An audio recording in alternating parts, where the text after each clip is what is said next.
രാധ ഞാൻ രാധ, കണ്ണനെ മറക്കാത്ത രാധ. രാധ ഞാൻ രാധ, കണ്ണനെ മറക്കാത്ത രാധ. വൃന്ദാവനം നീ മറന്നോ, മധുരയെ നീ മറന്നോ. വൃന്ദാവനം നീ മറന്നോ, മധുരയെ നീ മറന്നോ. രാധയെ നീ മറന്നോ, കണ്ണാ പൈക്കളെ നീ മറന്നോ. രാധയെ നീ മറന്നോ, കണ്ണാ പൈക്കളെ നീ മറന്നോ. രാധ രാധ രാധ രാധ, മറന്നിട്ടും മറക്കാത്ത രാധ, മറന്നിട്ടും മറക്കാത്ത രാധ. രാധേ രാധേ രാധേ രാധേ, മറന്നിട്ടും മറക്കാത്ത രാധ, മറന്നിട്ടും മറക്കാത്ത രാധ.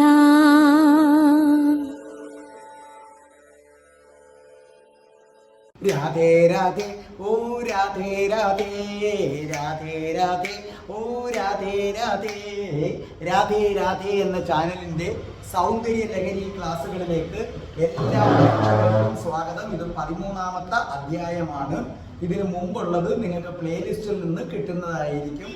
സബ്സ്ക്രൈബ് ചെയ്യുന്നവർക്ക് എല്ലാ തിങ്കളാഴ്ചയും 12 മണിക്ക് നാരായണീയത്തിൻ്റെ ക്ലാസ് കിട്ടും. എല്ലാ ചൊവ്വാഴ്ചയും 12 മണിക്ക് രാധയുടെ പ്രണയം, കണ്ണൻ്റെ രാധയുടെ ജീവിതകഥ ജനനം മുതൽ മരണം വരെ, രാധാറാണിയുടെ ജനനം മുതൽ മരണം വരെയുള്ള ജീവിതകഥ നിരവധി റിസർച്ച് നടത്തി അവതരിപ്പിച്ചിരിക്കുകയാണ്. അത് നിങ്ങൾ കേൾക്കുക. എല്ലാ ബുധനാഴ്ച അധികം താമസിയാതെ തന്നെ എൻ്റെ കാല് സുഖമായി കഴിഞ്ഞാൽ ബുധനാഴ്ച ഭജഗോവിന്ദത്തിൻ്റെ ക്ലാസ് തുടങ്ങും. എല്ലാ വ്യാഴാഴ്ചയും അഷ്ടപതിയുടെ ക്ലാസ്സാണ്. എല്ലാ വെള്ളിയാഴ്ചയുമാണ് സൗന്ദര്യ ലഹരി. ഇംഗ്ലീഷ് സംസാരിക്കാൻ ആഗ്രഹിക്കുന്നവർക്ക് സ്പോക്കൺ ഇംഗ്ലീഷിൻ്റെ ക്ലാസ് ഉണ്ട്, നിങ്ങളത് കേൾക്കുക.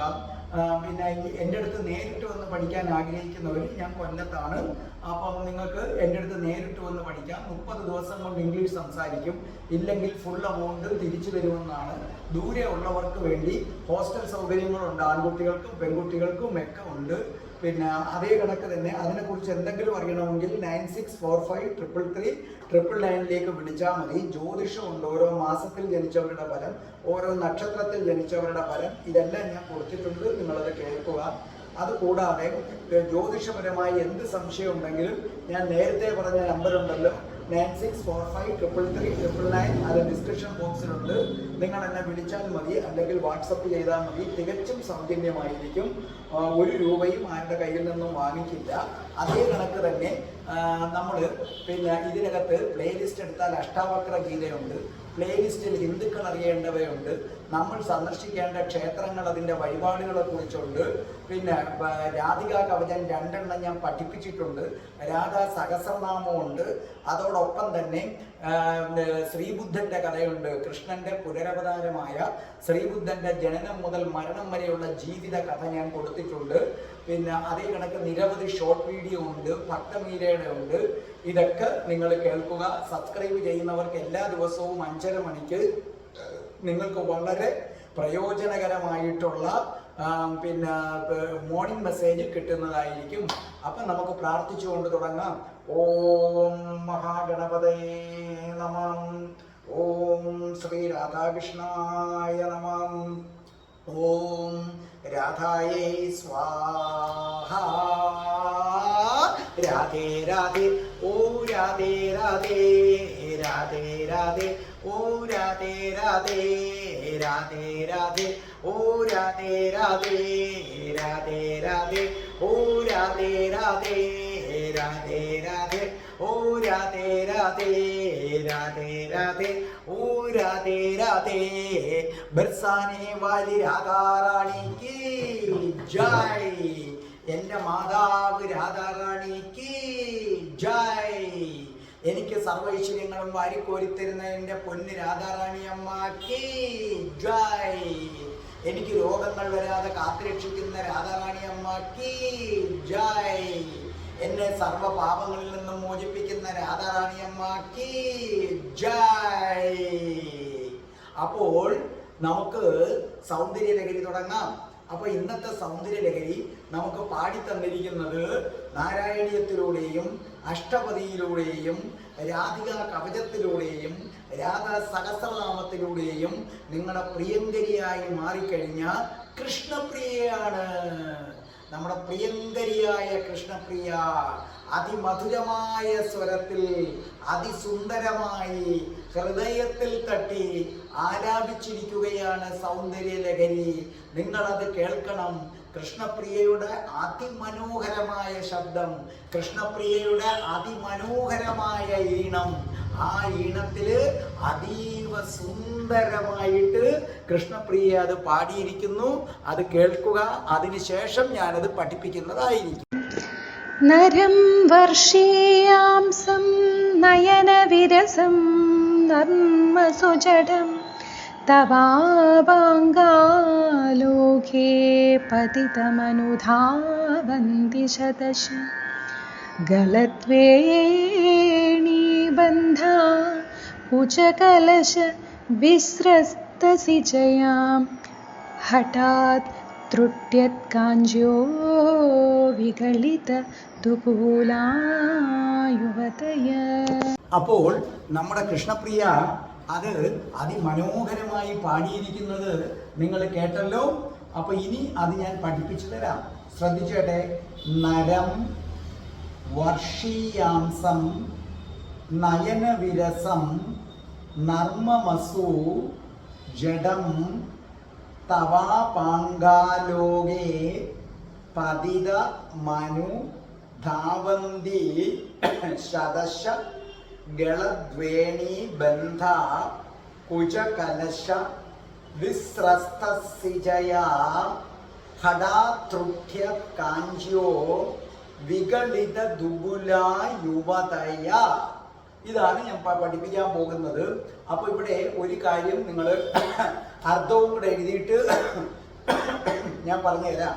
എഴുതിക്കോ. നരം അർത്ഥം പുരുഷനെ, വർഷീയാംസം അർത്ഥം ഏറ്റവും വൃദ്ധനായ, ഏറ്റവും വൃദ്ധനായ, നയനവിരസം അർത്ഥം നേത്രങ്ങളിൽ പടലം മുതലായ രോഗമുള്ള, നമ്മുടെ ഭാഷയിൽ പറഞ്ഞ തിമിരം, നേത്രങ്ങളിൽ പടലം മുതലായ രോഗമുള്ള എന്നും അർത്ഥമുണ്ട്.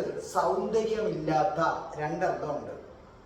നർമ്മസു, നർമ്മസു ഈ സുരതം തുടങ്ങിയ പ്രവർത്തികളിൽ ലൈംഗികത, സുരതം എന്ന് പറഞ്ഞാൽ രതിക്രീഡ, ലൈംഗികത, സെക്ഷൽ ആക്ടിവിറ്റി എന്നർത്ഥം, തുടങ്ങിയ പ്രവർത്തികളിൽ ജഡം മൂഢനായ ഹവാ ദേവിയുടെ പാങ്കാലോകെ കടാക്ഷ വീക്ഷണത്തിൽ, കടാക്ഷ വീക്ഷണത്തിൽ പതിതം പതിച്ചവനായ അനുധാവന്തി അർത്ഥം പിന്തുടർന്നോടുന്നു, പിന്തുടർന്ന് ഓടുന്നു. ശതശ അനേകം, ശതശ അനേകം. ഗളദ്വേണി ബന്ധ അർത്ഥം കെട്ടഴിഞ്ഞു വീഴുന്ന തലമുടിയോടുകൂടി, കെട്ടഴിഞ്ഞു വീഴുന്ന തലമുടിയോടുകൂടി. കുജകലശ മാറിടങ്ങളിൽ നിന്ന്, കുജകലശ മാറിടങ്ങളിൽ നിന്ന്. വിസ്രസ്തസിജയ, വിസ്രസ്തസിജയ അർത്ഥം വഴുതി വീഴുന്ന മേൽവസ്ത്രത്തോടുകൂടി, തെന്നി വീഴുന്ന മേൽവസ്ത്രത്തോടും. ഹഠാത് അർത്ഥം പെട്ടെന്ന്. ത്രുട്യൽ കാഞ്ച്യ അർത്ഥം പൊട്ടിത്തെറിക്കുന്ന അരഞ്ഞാണത്തോടു കൂടിയ, പൊട്ടിത്തെറിക്കുന്ന അരഞ്ഞാണത്തോടു കൂടിയ. വികളിത ദുബുല അഴിഞ്ഞു വീഴുന്ന പട്ടുവസ്ത്രത്തോടു കൂടിയ, അഴിഞ്ഞു വീഴുന്ന പട്ടുവസ്ത്രത്തോടു കൂടിയ. യുവതയ യൗവനയുക്തകളായ സ്ത്രീകൾ. യുവതയ എന്ന് പറഞ്ഞ യൗവനയുക്തകളായ സ്ത്രീകൾ. ഇനി നമുക്ക് ഇതിലേക്ക് വരാം. അതിനു മുമ്പ് കഠിന കൃഷ്ണഭക്തനായ ഞാനെങ്ങനെ രാധാഭക്തനായ എന്നൊരു വീഡിയോ ഉണ്ട്. കൃഷ്ണന്റെ അമ്പലത്തിലല്ലാതെ മറ്റെവിടെയും പോകാത്ത ഞാൻ എങ്ങനെയാണ് രാധാഭക്തനായത്, ആ വീഡിയോ നിങ്ങൾ കേൾക്കണം. കേൾക്കാതെ പോകരുതേ ദയവ് ചെയ്ത്. നിങ്ങൾക്ക് അതിൻ്റെ ലിങ്ക് വേണമെങ്കിൽ എൻ്റെ 96453339 എൻ്റെ വാട്സപ്പ് നമ്പറിലേക്ക് ഒരു മെസ്സേജ് അയക്കുകയോ വിളിക്കുകയോ ചെയ്താൽ നിങ്ങൾക്ക് അതിൻ്റെ ലിങ്ക് ഞാൻ ഇട്ട് തരുന്നതായിരിക്കും. നിങ്ങളത് കേൾക്കണം. ഇനി ഈ ശ്ലോകത്തെക്കുറിച്ച് ഞാൻ പറയട്ടെ. നിങ്ങൾ എത്ര വൃദ്ധനാകട്ടെ, നിങ്ങൾ വിരൂപനാകട്ടെ, നിങ്ങൾക്ക് സെക്സിൽ താല്പര്യമില്ലാത്തവനാകട്ടെ, ഷണ്ടനാകട്ടെ, ആരോ ആയിക്കൊള്ളട്ടെ, നിങ്ങളുടെ നാല് ചുറ്റും സ്ത്രീകൾ വന്ന് പൊതിയും. നിങ്ങൾ സ്ത്രീകളെ വല്ലാതെ ആകർഷിക്കും. അതിനുള്ള ഒരു വലിയ ഗുഡൻസ് ഇതിനകത്ത് പറഞ്ഞു തരുന്നുണ്ട്. അത് ഞാൻ ഇതിൻ്റെ ഇടയ്ക്ക് നിങ്ങൾക്ക് പറഞ്ഞു തരുന്നതാണ്. അത് പുരുഷന് മാത്രമല്ല, തിരിച്ച് സ്ത്രീക്കും. സ്ത്രീയെ സംബന്ധിച്ചിടത്തോളം അവൾക്ക് യാതൊരു ആകർഷണവും കണ്ടാലില്ലാത്തവളാണെന്നിരിക്കട്ടെ, പക്ഷേ അവളുടെ നാല് ചുറ്റും പുരുഷന്മാർ വന്നു കൂടുന്നവര് എന്താ പറയേണ്ടത്, അവളുടെ അടുക്കൽ നിന്ന് ഒരിക്കലും വിട്ടുപോകില്ല.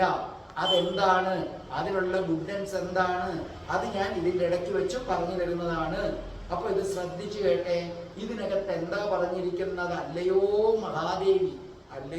മഹാദേവി, ജരാനരകൾ പ്രാപിച്ച് വൃദ്ധനായി, നേത്രങ്ങളിൽ പടലാതി രോഗമുള്ളവനായി, രതി ക്രീഡാദികളിൽ അറിവില്ലാത്തവനായി ഇരുന്നാലും, കണ്ടോ, അല്ലയോ മഹാദേവി, ഏതൊരുവനാണോ ജരാനരകളൊക്കെ പ്രാപിച്ച് കിളവനായിട്ടിരിക്കുന്നത്, ആർക്കാണോ കണ്ണിൽ തിമിരം പിടിച്ച് അത്ര വലിയ കാഴ്ചയില്ലാത്തവനായിട്ടിരിക്കുന്നത്, പിന്നെ രതിക്രീഡയിൽ അല്പം പോലും അറിവില്ലാത്തവനായിരിക്കുന്നവർ, അങ്ങനെ അവൻ ഇരുന്നാൽ പോലും ദേവിയുടെ കടാക്ഷത്താൽ കിട്ടിക്കഴിഞ്ഞാൽ ആ പുരുഷനെ അനേകം യൗവനയുക്തകളായ സുന്ദരികള് കെട്ടഴിഞ്ഞു വീഴുന്ന തലമുടിയോടുകൂടിയും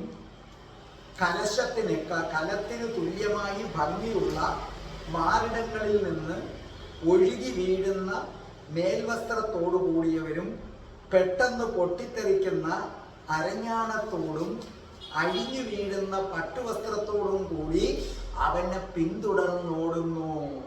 ഒരുവൻ എത്ര വൃദ്ധനാകട്ടെ, വിരൂപനാകട്ടെ, ജരാനരകൾ ബാധിച്ചവനാകട്ടെ, രതിക്രീഡയിൽ അറിവില്ലാത്തവനാകട്ടെ, അവന്റെ കണ്ണുകളിൽ തിമിരം ബാധിച്ചവനാകട്ടെ, ഒരഴകില്ലാത്തവനാകട്ടെ, അതുപോലെ സ്ത്രീയും വൃദ്ധയാകട്ടെ, അഴകില്ലാത്തവരാകട്ടെ, ജരാനര ബാധിച്ചവരാകട്ടെ, ദേവിയുടെ ഒരു കടാക്ഷം കിട്ടിക്കഴിഞ്ഞാൽ, അത് കിട്ടാനുള്ള വഴിയുണ്ട്. കിട്ടിക്കഴിഞ്ഞാൽ പുരുഷനാണെങ്കിൽ അവന്റെ നാല് ചുറ്റും സ്ത്രീകൾ കൂടും.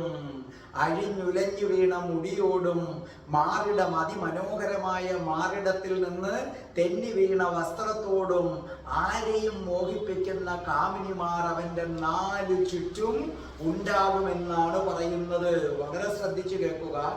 നമ്മൾ പഠിച്ച ഇതുവരെയുള്ള സൗന്ദര്യ ലഹരിയുടെ ശ്ലോകങ്ങളിൽ നിന്ന് തികച്ചും വ്യത്യസ്തമായ ഒരു ശ്ലോകമാണിത്. ഇവിടെ ബ്രഹ്മചാരിയായ, അങ്ങേയറ്റത്തെ ബ്രഹ്മചാരിയായ, അദ്വൈതവാദിയായ, അദ്വൈതം എന്ന് പറഞ്ഞാൽ ദ്വൈതം എന്ന് പറഞ്ഞാൽ രണ്ട്. അപ്പൊ അദ്വൈതം എന്ന് പറഞ്ഞാൽ എന്താണ്? ഒന്ന്. ഇപ്പൊ ദ്വൈതത്തിൽ ആണും പെണ്ണും പ്രത്യേകമുണ്ട്. പിന്നെ ദൈവവും നമ്മളും രണ്ടും രണ്ടാണ്. അദ്വൈതത്തിൽ ആണും പെണ്ണും ഇല്ല, രണ്ടും ഒന്നാണ്. നമ്മളും ദൈവവും ഒന്നാണ്. അപ്പൊ അങ്ങനെ രണ്ടെണ്ണം ഇല്ല എന്ന് കരുതുന്ന തികഞ്ഞ ബ്രഹ്മചാരിയായ ശങ്കരാചാര്യ സ്വാമികള് ലൈംഗികാവസ്ഥയുടെ പ്രലോഭനങ്ങൾ വെളിപ്പെടുത്തുകയാണ് ഈ ശ്ലോകത്തിൽ. നോക്കൂ, ഒരാള് ലൈംഗികതയിൽ ഒരു താല്പര്യവും ഇല്ലാത്തവനായാലും, ഒരുവൻ രോഗം ബാധിച്ചവനാണെങ്കിലും, തലമുടി മൊത്തം നരച്ച് ജരാനരകള്, തൊലികളൊക്കെ ചുളുങ്ങി ജരാനരകള് ബാധിച്ചാലും, ശ്രീ മഹാദേവിയുടെ, അതായത് മഹാത്രിപുരസുന്ദരിയുടെ, അതായത് ആദിപരാശക്തിയുടെ, അതായത് രാധാറാണിയുടെ കാരുണ്യം നിറഞ്ഞ ഒരു നോട്ടമൊന്ന് ലഭിച്ചാൽ മതി. അങ്ങനെയാണെങ്കിൽ രാധാജിയുടെ നോട്ടമൊന്ന് കെട്ടിക്കഴിഞ്ഞാൽ രാധാറാണിയെ ഉപാസിക്കുന്നവർക്കല്ലെങ്കിൽ മഹാത്രിപുര സുന്ദരിയെ ഉപാസിക്കുന്നവർക്ക് ഏത് സ്ത്രീകളിലും കാമം ജനിപ്പിക്കാൻ കഴിയും. അവന്റെ 4 ചുറ്റും സ്ത്രീകൾ വന്നങ്ങ് കൂടും. അപ്പൊ ദേവി ഉപാസന ചെയ്യുന്നവരെ സംബന്ധിച്ചിടത്തോളം നിങ്ങൾ ആദിപരാശക്തിയെ ഉപാസിച്ചാലും മഹാത്രിപുര സുന്ദരിയെ ഉപാസിച്ചാലും സാക്ഷാൽ രാധാറാണിയെ ഉപാസിച്ചാലും ഉപാസിക്കുന്നതിൻ്റെ ഒരു ഘട്ടത്തിൽ ഈ സ്ത്രീകളെ ആകർഷിക്കാൻ ഒരു മന്ത്രമുണ്ട്, അത് ഞാൻ പറഞ്ഞുതരാം. അപ്പം ഉപാസിക്കുന്നതിൻ്റെ ഒരു ഘട്ടത്തിൽ എന്ത് സംഭവിക്കും? നിങ്ങൾ പടുകളവനാണെങ്കിൽ പോലും സ്ത്രീകൾക്ക് നിങ്ങളിൽ വല്ലാത്ത സ്നേഹം വരും, വല്ലാത്ത കാമം വരും. നിങ്ങളെ കാണാൻ ഒട്ടും കൊള്ളത്തില്ല. നിങ്ങളുടെ തൊലി ചുക്കി ചുളിഞ്ഞിരിക്കുകയാണ്, കണ്ണുകളിൽ തിമിരമുണ്ട്. എന്നാലും അതീവ സുന്ദരികളായ ചെറുപ്പക്കാരികളായ സ്ത്രീകൾ നിങ്ങളടുത്ത് വരികയും കാമലീലയ്ക്ക് നിങ്ങളെ പ്രേരിപ്പിക്കുകയും ചെയ്യും. ഇത് ദേവിയെ ഉപാസിക്കുന്നവർക്കുള്ള ഒരു മുന്നറിയിപ്പാണെന്ന് അറിയുക. ദേവിയെ ഉപാസിക്കുന്നവർക്കുള്ള ഒരു മുന്നറിയിപ്പാണ്. കാരണം ദേവി ഉപാസനയിൽ മുന്നേറുന്ന ഉപാസകൻ, ദേവി ഉപാസനയിൽ മുന്നേറുന്ന ഒരു ഉപാസകന് സകലതിനെയും തന്നിലേക്ക് ആകർഷിക്കാൻ കഴിയുന്ന വശീകരണം ലഭിക്കും. പുരുഷനാണെങ്കിൽ അവന് സ്ത്രീയെ ആകർഷിക്കാൻ പറ്റും, പക്ഷികളെ ആകർഷിക്കാൻ പറ്റും, മൃഗങ്ങളെ ആകർഷിക്കാൻ പറ്റും. അവൻ്റെ മുന്നിൽ സിംഹവും പുലിയും ഒക്കെ പഞ്ചപുച്ഛമടക്കി മുയലുകളെ പോലെ നിൽക്കും. തിരിച്ച് സ്ത്രീയാണെങ്കിൽ നമുക്ക് പുരുഷനെ ആകർഷിക്കാൻ പറ്റും, പ്രപഞ്ചത്തിലെ സർവ്വതിനെയും ആകർഷിക്കാൻ പറ്റും. ഓർമ്മിക്കുക, ദേവി ഉപാസകരുടെ ഏറ്റവും ദുർഘടമായ പ്രയാസം നിറഞ്ഞ ഒരു ഘട്ടമാണിത്. അതായത് ദേവി ഉപാസകൻ ഉപാസിച്ചു വരുമ്പോൾ പ്രപഞ്ചത്തിലെ എന്തും അവനിലേക്ക് ആകർഷിക്കപ്പെടും. അങ്ങനെ വരുമ്പോൾ ഉപാസകൻ പുരുഷനാണെങ്കിൽ സ്ത്രീകൾ അവനെ തേടിയെത്തും, അതീവ സുന്ദരികളായ സ്ത്രീകൾ അവനെ തേടിയെത്തും. അതാണ് മറ്റൊരു രീതിയിൽ നമ്മൾ മനുഷ്യന് മനസ്സിലാകുന്ന രീതിയിൽ അവതരിപ്പിക്കുന്നത്. ഋഷിമാര് തപസ് ചെയ്യുമ്പോൾ ആ ദേവേന്ദ്രൻ, ഉർവശി, മേനക, രംഭ, തുലോത്തമമാരെയൊക്കെ അയക്കും എന്ന് പറഞ്ഞാൽ മേളിൽ നിന്ന് ദേവേന്ദ്രൻ കുറെ പെണ്ണുങ്ങളെ താഴോട്ട് ഇറക്കും എന്നല്ല അതിൻ്റെ അർത്ഥം. നിങ്ങൾ ദേവിയെ ഉപാസിക്കുമ്പോൾ അതിസുന്ദരികളായ പ്രപഞ്ചത്തിന്റെ ഒരു പ്രത്യേക ലെയറിൽ താമസിക്കുന്ന സ്ത്രീകൾ നിങ്ങളെ തേടിയെത്തും. അത് ബുദ്ധന്റെ അടുത്ത് പറ്റിയിട്ടുണ്ട്. അപ്പൊ ദേവി ഉപാസനയിൽ നിങ്ങൾ മുന്നേറുമ്പോൾ അതിസുന്ദരികളായ സ്ത്രീകൾ, കാമം ജനിപ്പിക്കുന്ന സ്ത്രീകൾ നിങ്ങളുടെ അടുക്കലേക്ക് വരും. സ്ത്രീ ആണെങ്കിൽ നേരെ അതീവ സുന്ദരനായ പുരുഷൻ വരും. ഇവിടെയാണ് മിക്ക സാധകരും മിക്ക ഉപാസകരും കാലിടറി വീഴുന്നത്. കാരണം പഞ്ചസാരയ്ക്ക് ചുറ്റും എറുമ്പുകൾ വന്നിങ്ങനെ കൂടുന്നത് പോലെ സ്ത്രീകൾ ഇവരുടെ 4 ചുറ്റും ഇങ്ങനെ ആകർഷിക്കപ്പെടും. അവിടെ വെച്ച് ചില സാധകന്മാര്, ഉപാസകന്മാര് വീണു പോകും. സാക്ഷാൽ വിശ്വാമിത്രൻ പോലും സ്ത്രീ വന്നപ്പം വീണു പോയില്ലേ? ഈ ഘട്ടം തരണം ചെയ്താൽ പിന്നെ നിങ്ങൾ രക്ഷപ്പെടും. ശരിക്കും പറഞ്ഞാൽ ഇവിടെ നിങ്ങളെ സ്ത്രീകളെ വിട്ട് പരീക്ഷിക്കുന്നത് ദേവി തന്നെയാണ്. ഉപാസകനെ പരീക്ഷണങ്ങളിലൂടെ പാകപ്പെടുത്തി എടുക്കുകയാണ് ദേവി ചെയ്യുന്നത്. അപ്പോൾ ഒരു ഉപാസകന്റെ ലൈംഗികമായ വികാര വിചാരങ്ങൾ പൂർണ്ണമായും അടക്കാൻ വേണ്ടി ദേവി തന്നെ ചെയ്യുന്ന ഒരു തന്ത്രമാണിത്. അപ്പോൾ ഉപാസകൻ ദേവി ഉപാസനയുടെ ഒരു ഘട്ടത്തിൽ എത്തിക്കഴിയുമ്പോൾ അവൻ്റെ അടുക്കലേക്ക് സുന്ദരി വരും.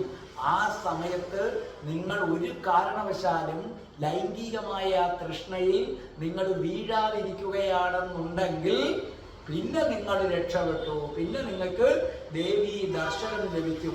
ചിലരവിടെ വീണു പോകും. ഇനി സ്ത്രീകളെ ആകർഷിക്കണമെന്നുണ്ടെങ്കിൽ, സ്ത്രീകൾക്ക് പുരുഷന്മാരെ ആകർഷിക്കണമെന്നുണ്ടെങ്കിൽ നിങ്ങൾ എത്ര കിളവിയോ ആകട്ടെ, ഇപ്പൊ പുരുഷനാണെങ്കിൽ നിങ്ങൾ എത്ര കിളവനാണെങ്കിലും ശരി, നിങ്ങളെ എത്ര കാണാൻ കൊള്ളത്തില്ലെങ്കിലും ശരി, പെണ്ണുങ്ങൾ നിങ്ങളെ 4 ചുറ്റും കൂടും. അതുപോലെ സ്ത്രീ, അവർ കിളവിയാണെന്നിരിക്കട്ടെ, എത്ര കാണാൻ കൊള്ളത്തില്ലെന്നിരിക്കട്ടെ, സ്ത്രീകൾ നിങ്ങളുടെ 4 ചുറ്റും കൂടും. അതിന് എല്ലാ ദിവസവും ഞാൻ ഈ പഠിപ്പിച്ച ശ്ലോകം അർത്ഥമറിഞ്ഞ് എല്ലാ ദിവസവും നിങ്ങൾ 21 തവണ വെച്ച് ആ ശ്ലോകം ചൊല്ലുക. അതുകൂടാതെ ഞാൻ ഈ പറയുന്ന മന്ത്രം ചൊല്ലണം. ആ മന്ത്രം ഇതാണ്. അത് ഇപ്പൊ ഞാൻ ഇതിനകത്ത് എഴുതി കാണിക്കും. ക്ലീം ക്ലീം ക്ലീം സാധ്യം. അതായത് 3 തവണ ക്ലീം പറയുന്നുണ്ട്. ക്ലീം ക്ലീം ക്ലീം സാധ്യം.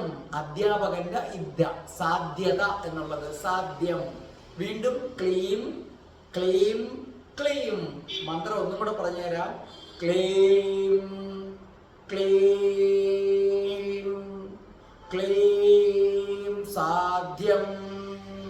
ക്ലീം ക്ലീം ക്ലീം.